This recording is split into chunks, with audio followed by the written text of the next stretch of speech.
मशरक़ी पाकिस्तान के लोग बहुत पक्के मुहिब वतन, बहुत अच्छे पाकिस्तानी थे। दूसरी बात ये कि वो अलहदा नहीं होना चाहते थे।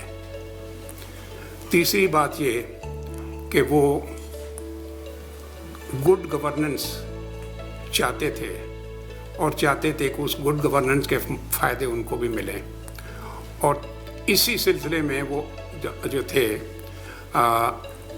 असेंबलियों में बड़ी तकारीर किया करते थे। और ख़ास तौर पे जब सीटो सेंटो वगैरह 1954 में पाकिस्तान ज्वाइन कर रहा था तो सबसे ज़्यादा मुखालफत बंगालियों ने हमारी असेंबलियों में की थी। उस वक्त की अखबारें उठा के देख लें, आपको अंदाज़ा हो जाएगा कि यानी वो वोकल थे। पहली बात ये थी वोकल थे। दूसरी बात ये थी मुहिब वतन थे, कहते थे जो फैसले करो वो मुल्क के मफाद में हो। और ये वोकल होना जो था ये उन तीन क़ुव्वतों को पसंद नहीं था जिनका मैं पहले जिक्र कर चुका हूँ। तो नतीजा ये है कि ये सोच पैदा होनी शुरू हो गई थी, जिसका मैंने इशारतन जिक्र भी किया है कि भाई ये जो हैं इनसे जान छुड़ा ली जाए तो बेहतर है। और 1971 में जो हुआ वो हमसे अलहदा नहीं हुए, बल्कि उनको धक्के दे के निकाला गया। और चूँकि पॉलिसी उस वक्त हुकूमत की ये थी कि अगर हम उनको सरेंडर करेंगे तो हमारे लिए बड़ी जागसाई की बात है, तो बेहतर है कि हिंदुस्तान से मसनूई जंग छेड़ के हिंदुस्तान को सरेंडर कर दिया। जी मशरक़ी पाकिस्तान में जब आर्मी एक्शन हुआ है ना जी 25 मार्च को, तो उसके बाद तो हालात हुकूमत के हाथ से निकल गए थे। तो सडनली एक सोच निकली कि कुछ सरकारी मुलाजमों को, अफसरों को यहाँ से भेजा जाए। तो कोई 25-30 के करीब ऑफिसर थे जिनको उधर फ़ौरन ट्रांसफ़र किया गया। मैं भी उनमें से एक था। और मुझे वहाँ जो लगाया गया वो प्रोविंशियल सेक्रेटरी एजुकेशन था जी। और उसके बाद फिर हालात पहले तो बहुत इम्प्रूव हुए और उसके बाद बिगड़ने लग गए, चूँकि वही गवर्नमेंट की अपनी पॉलिसीज़ का दखल यही था। तो फिर जंग आ गई। जंग के बाद हम POW बन गए। 2 साल मैंने हिंदुस्तान की कैद में गुजारे। सोर्सेज ऑफ हिस्ट्री जो है ना, इसके बारे में हिस्टोरियन जो हैं उन्होंने भी अपनी राय बदल ली है। वो ये कहते हैं कि हिस्ट्री का सोर्स एक तो अखबारात हैं, दूसरा कुछ लोग जो हैं जिन्होंने पॉलिटिकल एनालिसिस लिखा है, लेकिन उनसे ज़्यादा रिलायबल सोर्स जो है वो आम लोगों की तहरीरें हैं। जिसमें एक आपको मिसाल देता हूँ कि 1897 की, जिसे हम जंग आज़ादी कहते हैं, वो गदर कहते हैं, उसके बारे में जो अब दोबारा लिखा जा रहा है और उसको एवेल्युएट किया जा रहा है, वो उन खतूत के ज़रिए से किया जा रहा है जो उस ज़माने में लोग एक दूसरे को लिखते थे। मसलन कई अंग्रेज़ थे जो बेचारे बड़ी बुरी हालत में थे, लोगों ने उनको पनाह दी हुई थी, उन्होंने खतूत लिखे। या दूसरे ऐसे जो गालिब के खतूत जो हैं जिसमें लोगों अंग्रेज़ों ने कैसे लोगों को फांसियाँ वैसे दिए, वो कहते हैं ये सोर्स ऑफ हिस्ट्री बेहतर है। और ये जो मैं किताबें लिख रहा हूँ, मैं भी इसी नुक्ते नज़र से लिख रहा हूँ कि जो कुछ हमने देखा उसको चाहे अदब के रंग में इस तरह लिख दिया जाए ताकि आइंदा हिस्टोरियन को उससे कुछ ना कुछ अंदाज़ा मिल सके। ज़ाहिर है कि वो हिस्टोरिकल पर्सपेक्टिव तो नहीं होगा, लेकिन हिस्ट्री का अंदाज़ा होता है। तो इस तरीके से जो है ना, जो कुछ भी लिखा जा रहा है, और मैं समझता हूँ कि हर लिखने वाले को ये चाहिए कि वो ऐसे लिखे कि उसके अपने ज़माने का अक्स उसकी तहरीरों में आए, ताकि आइंदा के लिए हिस्ट्री वालों को आसानी हो। मैं आपको एक छोटा सा वाक़या बताता हूँ। अहमद नदीम कासमी साहब ने मुझे बताया ये खाकसारों का ये था कि वो तहरीक चंदे से नहीं चलती थी, उसमें यह था कि हर शख्स को अपनी जेब से अपना खर्चा खुद करना पड़ता था, एक बात। दूसरी बात यह है कि आप किसी से जो कोई खिदमत करें उसका इफ्जाना नहीं लेना, आपने कोई कंपनसेशन नहीं लेनी। अगर आप किसी के घर गए हैं और आपने उनकी खिदमत की है कोई, तो आप पानी का गिलास भी नहीं मांगेंगे। और अगर आप किसी के घर खाने के लिए गए हैं तो आप खाने की कीमत अता करेंगे, और इसके ऊपर अमल होता था। मैं वो अहमद नईम काज़मी का किस्सा बताने लगा था, वो उन्होंने 2-3 दफ़ा मुझे ये किस्सा बताया। तो वो कहने लगे उन दिनों मैंने नया लिखना शुरू किया था, उनका गांव अंगा उधर सरगोदे के पास था। तो एक दिन दोपहर के वक्त आफ्टरनून में दरवाज़ा खटखटा, जून का महीना, सख्त गर्मी, मैं बाहर निकला तो ये भी नौजवान थे उन दिनों, तो 2 नौजवान खड़े थे। तो उनमें से एक ने कहा जी मेरा नाम नून मीम राशिद है, मैं भी शायरी करता हूँ, और एक कोई दूसरे थे उनके साथ में, मैं नाम भूल रहा हूँ, उन्होंने बताया था। कहने लगे मैं उनको अंदर ले आया, तो मैंने जाके वालदा से कहा कि शरबत कोई दे दें चूँकि बड़ी गर्मी में आए हैं। तो कहने वो बैठ गए, तो शरबत के 2 गिलास मैंने अंदर से ला के रख दिए। तो उन्होंने गिलास उठा लिए, एक जेब से एक चवन्नी निकाल के रख दी।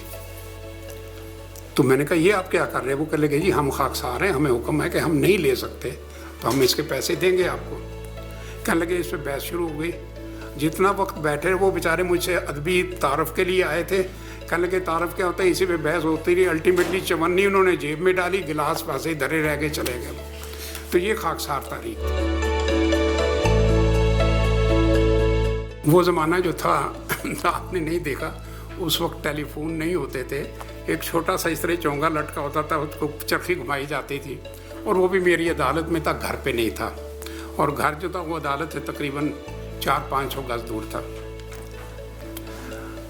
तो उसी रात कोई 11 बजे के करीब आया मेरा चौकीदार कि जी लाहौर से कॉल आ रही है, तो आपको बुलाया जा रहा है।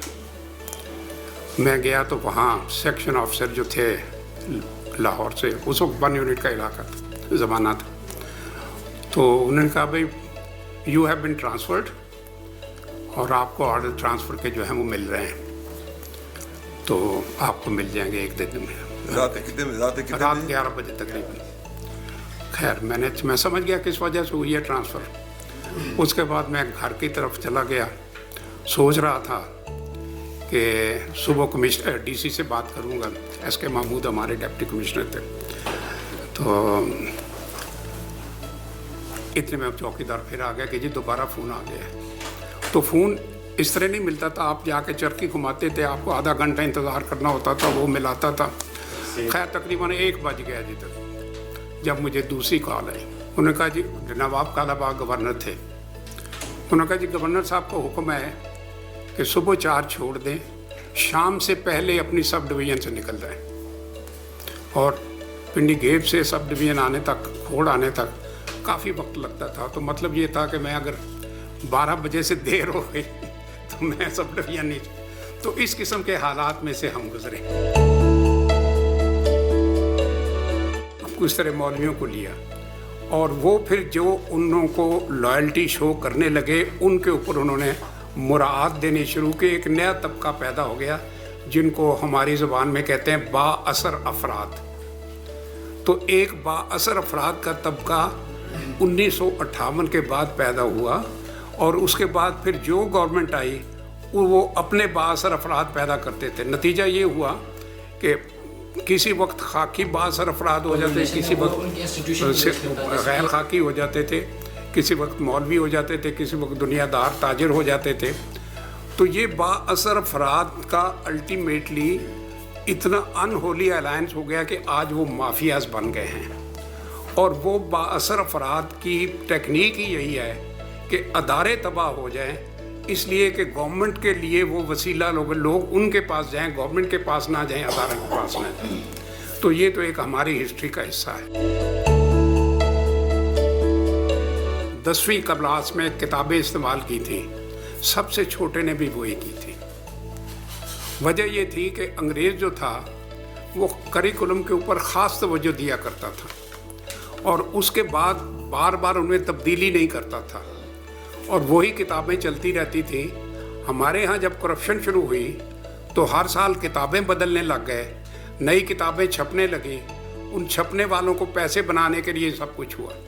तो हमारे यहाँ तालीम को दानिस्ता तबाह किया गया है और उसमें एक तरीक़ेकार ये भी है कि आप ऐसा इतना वज़न डाल दें कि लोग तालीम हासिल करने के काबिल ही न रहें। और कायदे आज़म ने ब्यूरोक्रेसी को इस तरह ट्रेन किया था कि आपने किसी की परवाह नहीं करनी, आपने कानून के मुताबिक फ़ैसले देने हैं। इसलिए ब्यूरोक्रेसी उनकी राह में सबसे बड़ी रुकावट थी जब सदर अयूब आए और ये रीज़न था जिसकी वजह से वो ये कर रहे थे। और उसके लिए इन्होंने 3 तरीके इस्तेमाल किए, एक डिसमिसल का, दूसरा इंडक्शन का और तीसरा डीमोरलाइजेशन का। जब पाकिस्तान बना तो सारे ICS ऑफिसर जो थे उनको ऑप्शन दी गई थी कि आप रहना चाहते हैं, जाना चाहते हैं, लेकिन उन्होंने सब ने कहा हम जाना चाहते हैं। एक भी यहाँ नहीं था। कायदे आज़म जब आए तो उस वक्त हमारे गैर मुस्लिम जा चुके थे तो उन्होंने देखा कि टोटल वैक्यूम है। तो कायदे आज़म ने चौधरी मोहम्मद अली को सेक्रेटरी जनरल मुकर्रर किया और उनसे कहा गया कि आप इंग्लिस्तान चले जाएं और सेंसिटिव जगहों के लिए जहां हमें ज़रूरत है कि हमने अपनी ब्यूरोक्रेसी को और अपने मुल्क को बनाना है, आप लोगों को कॉन्ट्रैक्ट के ऊपर लाएं। चुनांचे पुराने ICS ऑफिसर जो थे जिन्होंने हमारे इलाके में काम किया था या किसी और इलाके में काम किया था हिंदुस्तान के, उनमें से उनको रिक्रूट किया गया।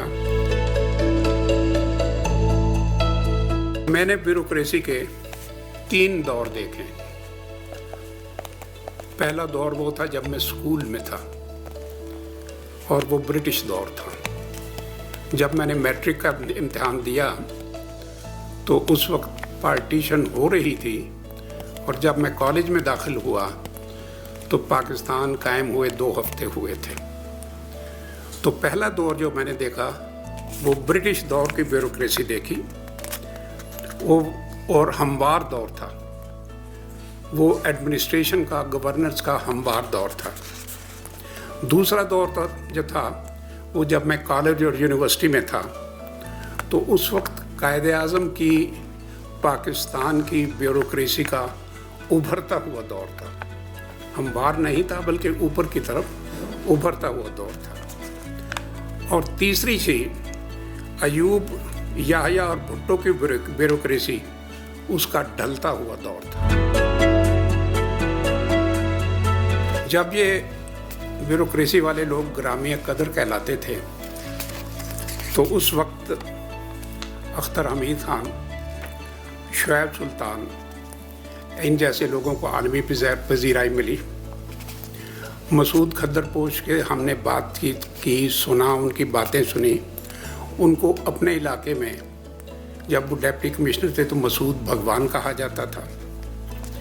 ब्राह्मणबाड़िया में NM खान जब सब डिविजनल मैजिस्ट्रेट थे, SDM थे, तो वो इतने पॉपुलर थे, नियाज़ मोहम्मद खान, कि लोगों ने अपने स्टोरों के नाम, अपने स्कूलों के नाम, अपने चाहने वालों के नाम नियाज़ रखना शुरू कर दिए थे। तो ये उस ज़माने की बात है जब ब्यूरोक्रेसी जो थी उनको ग्रामीय कदर कहा जाता था। उसके बाद फिर मैंने वो ज़माना भी देखा कि जब ऐसे ही लोग जिनको कभी ग्रामीय कदर कहा जाता था उनकी बिला जवाज़ बरतरफी हुई तो अखबारात ने तहसीन के डोंगरे पर से एडिटोरियल लिखे और डेड वुड के नाम पे कहा कि डेड वुड साफ़ कर दी गई है। तो ये तब्दीली जो थी आपने सुनी है, मैं उसका ऐनी शाहिद रहा।